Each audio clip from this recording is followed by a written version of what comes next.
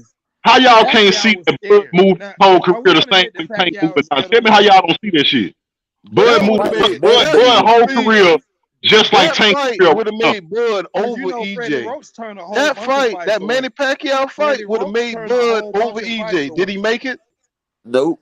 That Bud said he wanted Keith Thurman, Danny Garcia, and Manny Pacquiao. He didn't fight now one of them niggas, man. Let's stop beating around the bush. Danny is a scary little bitch too, but And Danny called Bud out 4 or 5 times, bro. Danny is a scary little bitch. Did he just say Manny Pacquiao is a scared little bitch? Did he just No, say you said that? Danny. You said Danny. Danny would. They wouldn't pay Danny that Bro, money. Danny wanted that smoke with that dude, bro. Danny wanted smoke with Bud. Just like Terrence Crawford want money to take this ass whipping, Danny wanted money to take his ass whipping. Thurman wanted money to take his ass whipping. Just like.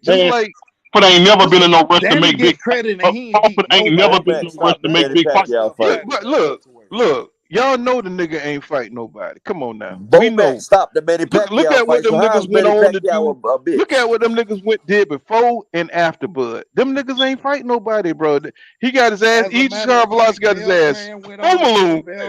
Beltran went on to get a belt. Young boy went a and got a belt again. What belt did Beltran get? Burns went and got a belt again. What belt? Who? Do we ever see these dudes? Who? Bro, your kids ain't gonna know who them dudes is, big. Your kids ain't gonna know who them dudes is, bro. They don't even know.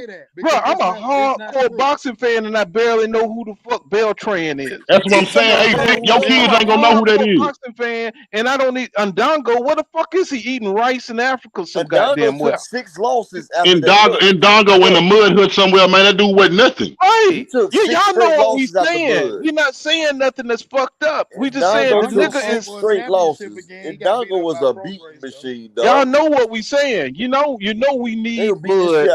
Bud is a special fighter. He don't need to be fighting them dudes. So he need to be fighting. He got rid of Ndongo like he was supposed to. But he's supposed to because the nigga ain't shit. The nigga ain't shit. Yeah, we not saying. Look, we not saying Bud a bum. We saying he fought bum. We ain't saying he a bum. We saying the niggas he fought was tomato cans. He fought in a weak division, bro. Hey, King okay, so what we getting at? That's like LeBron. So what we getting at is that the nigga is finally fighting a 50-50 fight, and he tripping. Lamont Peterson, who had just got knocked the fuck out by Matisse a year or so ago. No. Lamont Peterson. Hold on, bro. That's where you roll. Lamont Peterson was in the line to get the belt. I know who the fuck Lamont Peterson is. He one of my favorite fighters. Okay, and Lamont Peterson was in line. Put some respect on Lamont name, goddamn. He just beat the damn Katarov guy, bro. Lamont Peterson better than Ndongo and Kavalaskis. And y'all smash that like button, man. You know what I'm saying? I'm monetized. You know what I'm saying? Leave $1 for a nigga or something. You know, this ain't blue blood, but goddamn. Hey, what's going on? Name one Terrence Crawford opponent that got a better resume than Mikey Garcia. Kell Brook or Lamont Peterson, man. None, bro. That's for you, right side. You know what I'm saying? You know, leave a nigga $1 or something. You know, so this is the real boxing fan shit right here. You know what I'm saying? Hey, but see, guess what? He said that. Motherfuckers love Bud, bro. They love Bud. Hey, but look, I'm gonna tell you like this though, because Lamont Peterson had beat Felix Diaz, then he stopped. I mean, he beat David Avanesian, and that's when he got the damn WBA regular belt. So you talk about Batista, that was a few fights before that. He was the WBA regular welterweight champion, and he dropped his regular belt to go fight Earl. Okay, let me say this. No, bro, bro, you was wrong. Because you was wrong. He was coming off. He was coming off a championship fight, bro. Bro, shut up and listen, bro. He was coming off a championship fight. 149. That's what's up, nigga. Hey, I got the WBA regular belt, and he went to go fight Earl. He went to go fight Earl. He lost to Batista back in 2013, dog. Man, he lost to Matisse in 2013. Lamont had been in so many. He lost to Matisse in 2013. Had been in so many. He was fading, and then he get. Man, how many wars Sean Porter had been in? How many wars Sean Porter had been in with Bud? Hold on, niggas. Hold on. Emily and Ramon and Emily Jones. Thank you for that super chat. He says, "Here's 5 for EJ over Bud." That's what I'm talking about. I'll take it. You sound like that man know what he's talking about. That's what I'm talking about. Go ahead, my brother. I'm sorry I had to interrupt you. Talking about we were talking about wars. So I want to know if you said that Lamont Peterson been in so many wars, how many wars Sean Porter been in before he got to Bud? Not a lot. So I don't know why you said Man, come on with that, bro. Don't do that, bro. Don't do that, bro. Because we can run over.